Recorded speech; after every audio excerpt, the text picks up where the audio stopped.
hizkuntza ofiziala da, ofizialtasuna dauka, estatua dauka, teorian hizkuntza babesteko, bat dira hamarkada batzuk horrela dela, eta hizkuntzaren egoera gero eta kaskarragoa da. Beraz, irakaspenen bat hartu dezakegu euskaldunok, hau da, hizkuntza ofiziala izatea, hizkuntzan estatuen babesa izatea, ez duela bermatzen inondik inora, hizkuntzaren egoera obera egingo dauela.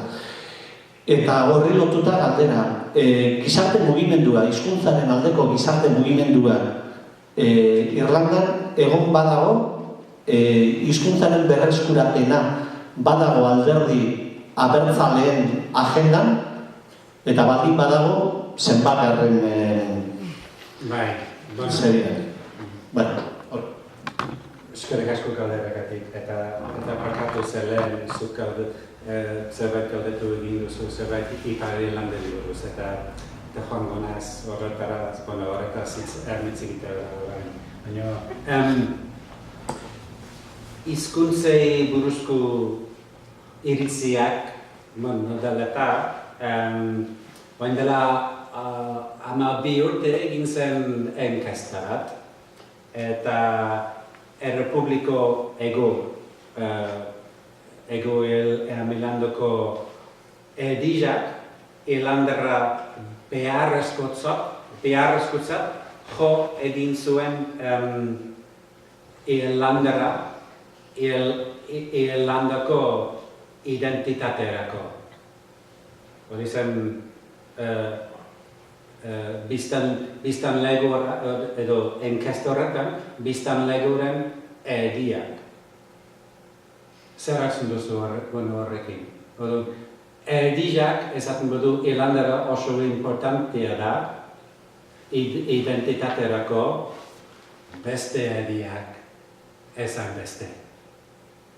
Hori beste aldetik eta,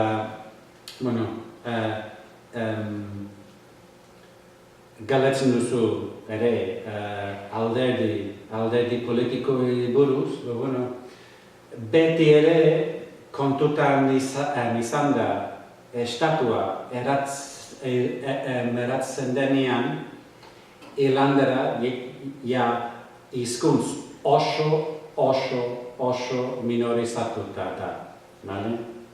Hori bekarrikan izan duz egia da. Hori egia da.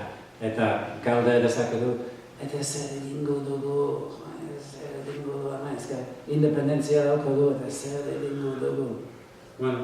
Saiatu ziren, 30 urtez,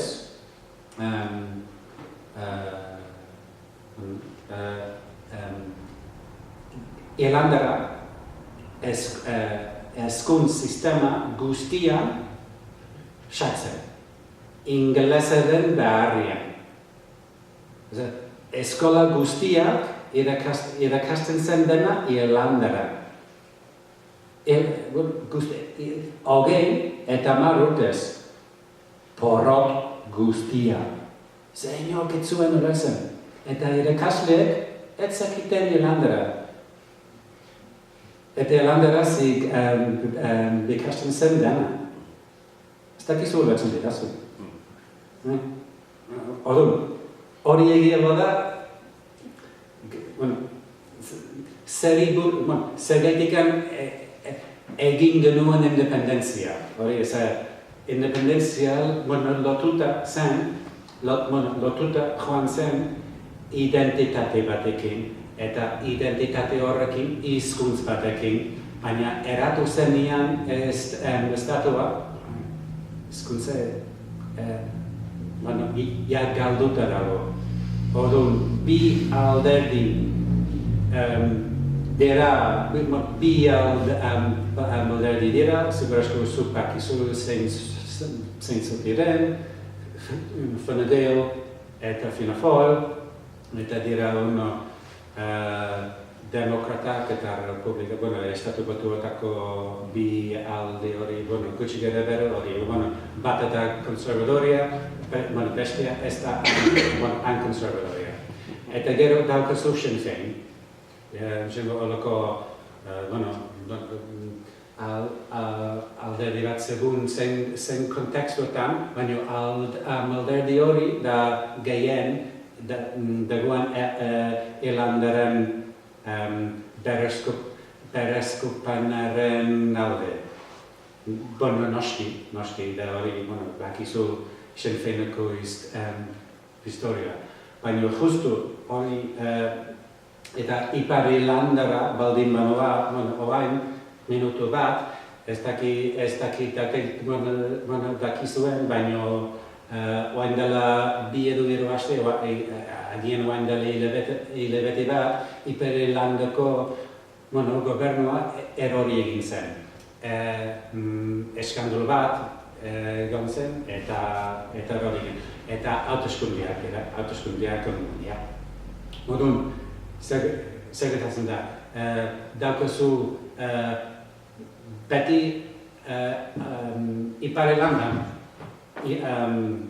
gobernu bat osatzeko, da pixka friki, baina euki behar duzu protestanteentzako alderdi bat, eta katolikoentzako alderdi bat, gobernuetan, bodarian, gobernuan, ejecutiboan, beti.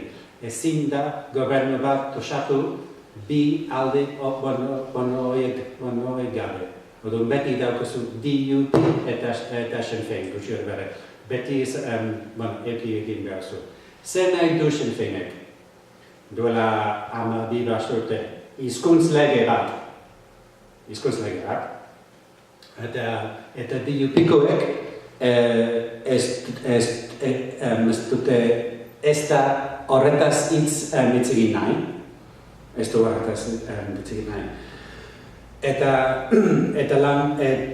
lehen ministroak, bain dara 3 aste edo, esaten zuen, hizkuntz-lege bat, oso goraztia esan adari. Eta zoete, euneko bat, Oain dela 2 urte, oain dela 2 aste, esan zuen, kokodrilo bati, janarian maten baldin duzu, buelkatuko da eta gehiago eskatuko du.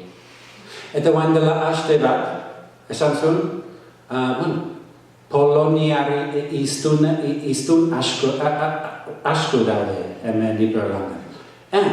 Agian, egingo diego poloniasko hizkuntz-lege bat. Zuek, baina iztun gehiago daukate. Nahiko fortizia, ez da? Hori hizkuntza hor badago, simbolikoki etzipenaren zera hori hor dago. Ipar Irlandan. Egoaldean daukate problema bat, eta hori da, demo linguistikoki deporte minotoriala. Baina, hizkuntza ofiziala baldin badaukazu, eta hizkuntz nazionala baldin badaukazu konstituzioan, eta hizkuntz propioa baldin badaukazu Irlandara konstituzioan, problema daukazu. Taki beste gauzaren bat esan nahi zen horretaz. Hizkuntza klasera pasatu baino lehen, azkenengo galdera bat daukat, beraz galdera eta erantzuna laburra izan daitezela. Eta bitartean hasiko naiz hizkuntza klaserako eskuorriak banatzen, eskuorri bat inglesez dagoen hori Patrikena da, eta bestea euskeraz eta irlanderaz dagoena Goiurik osatu du, eta bi material horiekin ekingo diogu hizkuntza ikastar hori, lehenik bere galdera.